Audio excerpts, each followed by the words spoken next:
एक थी चिड़िया, वैसे उसका कोई नाम नहीं था, पर हम उसे रानी चिड़िया कह सकते हैं क्योंकि वह टोली की प्रमुख थी। तो रानी चिड़िया एक दिन राजमहल के बाग में जा उतरी। उसने देखा एक मोटा आदमी शानदार वस्त्र पहने एक सिंहासन पर बैठा था। उसके बदन पर गहने चमचमा रहे थे। वह राजा था। राजा के चारों ओर कई लोग हाथ जोड़े और सिर झुकाए खड़े थे। वे कह रहे थे, महाराज की जय हो, हमारे महाराज अमर रहे। चिड़िया ने देखा लोगों की इस प्रशंसा का राज पर कोई प्रभाव नहीं हो रहा था। उसकी आंखें बंद थी। राजा सो रहा था। एकाएक राजा की नींद टूट गई। वह हिला डुला, कुछ बड़बड़ाया। यह देखते ही उसके मंत्री और दरबारी मूर्तियों की तरह स्थिर हो गए। सब डरे हुए थे।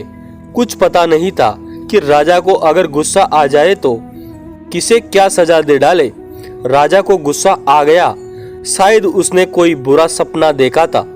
सब भागो, चले जाओ, मुझे एकांत चाहिए, वह चिल्लाया। मंत्री और दरबारी चुपचाप पीछे हट गए। अब राजा अकेला था।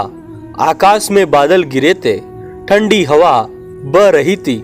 रानी चिड़िया सोच रही थी, क्या ऐसा ही होता है मनुष्यों का राजा? चलो इससे कुछ बातें करूं। उसने कहा, राजा जी प्रणाम। राजा चौंक गया। आसपास तो कोई नहीं था। फिर कौन बोला? चिड़िया ने फिर कहा, राजा जी प्रणाम। आप राजा हैं? तो हूं मैं, रानी चिड़िया। एक चिड़िया को मनुष्य की बोली बोलते हुए सुन राजा हैरान रह गया। उसे लगा कोई भूत प्रेत का चक्कर है। उसने कहा, तुम बोलने वाली चिड़िया, तुम? चिड़िया हंस पड़ी। उसने कहा, हाँ राजा जी, मैं मनुष्य की बोली बोल और समझ सकती हूँ, लेकिन हम तो ऐसे नहीं कर सकते। ऐसा क्यों? कोशिश करने पर आप भी पशु पक्षियों की बोली समझ सकते हैं, लेकिन आप लोग तो पशु पक्षियों का शिकार करने में लगे रहते हैं। चिड़िया बोली। राजा ने कहा, चिड़िया तुम तो दूर दूर तक उड़ती फिरती हो, बहुत दुनिया देखी होगी तुमने। बताओ कोई नई बात। मैं तो एक तरह की बातें सुन सुनकर ऊब चुका हूँ। राजा ठीक कह रहा था। हर समय उसे चापलूस दरबारी घेरे रहते थे, जिनका बस एक ही काम था, राजा की झूठी तारीफें करके उसकी नजरों में ऊंचा उठने की कोशिश करते रहना। चिड़िया ने कहा, मैं बहुत दूर नहीं जाती, सारा दिन दाना जुटाने में ही चला जाता है, लेकिन अभी अभी मैंने एक भयानक दृश्य देखा था। आपके दो सैनिक दो गांव वालों को बुरी तरह मार रहे थे। वे चोरी की शिकायत करने गए थे, पर सैनिकों ने उन्हें बेचारों को चोर बताकर कारागार में बंद कर दिया। मेरे राज्य में ऐसा अन्याय नहीं, ऐसा नहीं हो सकता।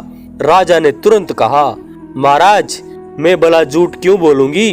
असल में तो साधारण जनता के साथ आपके सैनिक ऐसे ही पेश आते हैं। मैंने घोषणा कराई है, कोई भी दरबार में आकर अपनी बात कर सकता है और जनता आती भी है। मैं इस घटना की जांच कराऊंगा। राजा को गुस्सा आ रहा था। ठीक है, मैं कल फिर आऊंगी, कहकर चिड़िया उड़ गई। असल में उसने ठीक कहा था।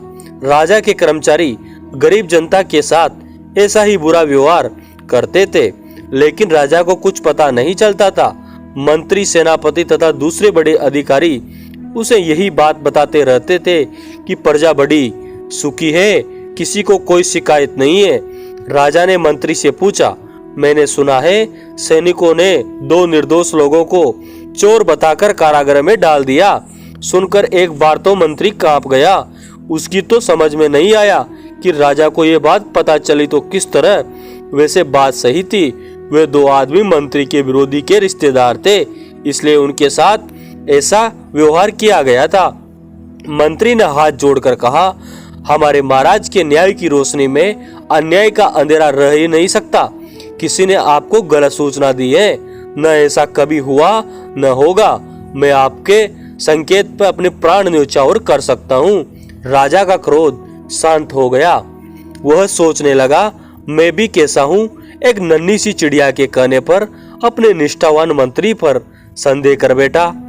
उस दिन राजा का मनोरंजन करने के लिए मंत्री ने 2 नटों को बुलवाया। नटों के करतब देखकर राजा बहुत ही प्रसन्न हुआ।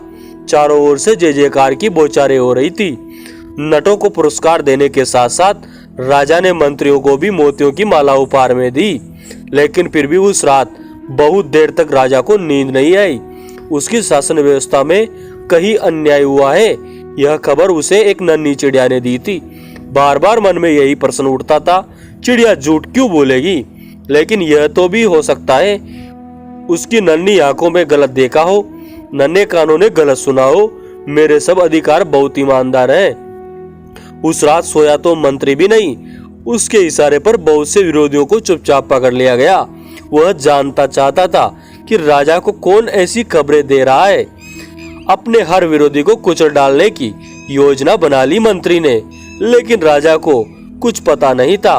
वह नरम सैया पर सुख की नींद सो रहा था।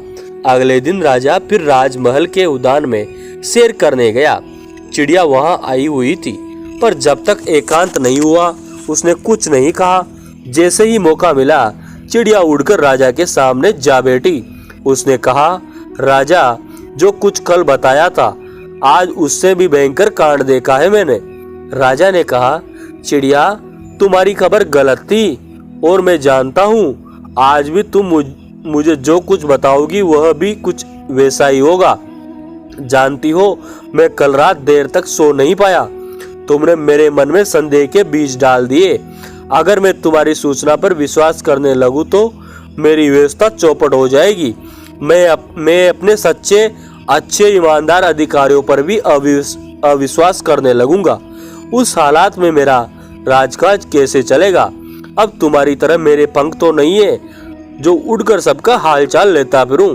राजा, मेरी खबर गलत नहीं थी और जो कुछ आज मैं आपको बताने वाली थी वो भी सच है। आप कैसे राजा हुए जो न सच जानते हो और न सच का पता लगाना चाहते हैं? बस तुम हो एक नन्ही चिड़िया। राजकाज कैसे चलता है ये भला तुम क्या जानो? जो रोज करती हो वो करती रहो। अब मेरे पास आकर मुझे उल्टा सीधा पाठ मत पढ़ाना। वैसे भी बोलने वाली चिड़िया मैंने पहली बार देखी है। अगर तुम चाहो तो मैं तुम्हें सोने के पिंजरे में स्थान दे सकता हूँ। राजा के इशारे पर चिड़िया को पकड़ने के लिए उस पर जाल फेंका गया, लेकिन वह बचकर उड़ गई। जोर जोर से धड़कते दिल से उड़ती हुई चिड़िया सोच रही थी, अब ऐसी गलती नहीं करूंगी। कम से कम किसी राजा से सच नहीं कहूंगी। चिड़िया जान गई थी अगर फिर कभी उसने राजा को सच बताने की कोशिश की तो उसके प्राण नहीं बचेंगे। वह फिर कभी राजा के पास नहीं गई। दोस्तों, आपको ये कहानी कैसी लगी? अगर अच्छी लगी तो हमारे YouTube चैनल को सब्सक्राइब जरूर कीजिए और ज्यादा से ज्यादा शेयर कीजिए। धन्यवाद दोस्तों।